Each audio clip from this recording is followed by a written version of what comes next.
या लोकेशन पासून आपण बघू शकतो की तिन्ही साईडनं आपल्याला 3 लेअर ह्या ज्या आहेत स्लीपरच्या आहेत.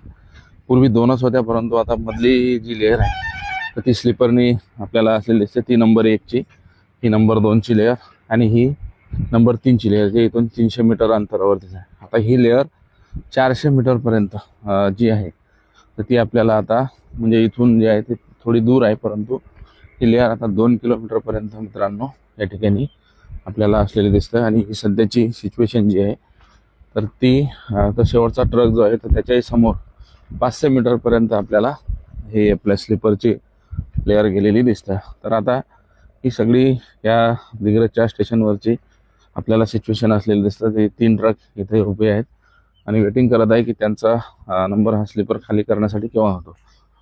तर मित्रांनो, आता दिग्रज रेल्वे स्टेशनवरचं काम आपण बघू शकतो की नालीचं जे काम आहे ते आपल्याला पूर्ण होताना दिसत आहे. आणि आता ह्या स्लीपरचा स्टॉक जो आहे तुम्ही बघू शकता की तिथून जो आहे तर त्या 3 लेअरमध्ये तिन्ही साईडला आपल्याला असलेला दिसतो. म्हणजे आता यानंतरचं जे काम आहे आता अगदी स्टेशनवर फायनल जे काही असतं त्याचं काम, तर पूल वगैरे बनणे, त्यानंतर शेड बनणे, तर हे सध्याची सिच्युएशन आहे. आपण बघू शकतो की किती दूरपर्यंत आपल्याला या ठिकाणी आता हा स्टॉक जो आहे तो असलेला दिसतो आहे.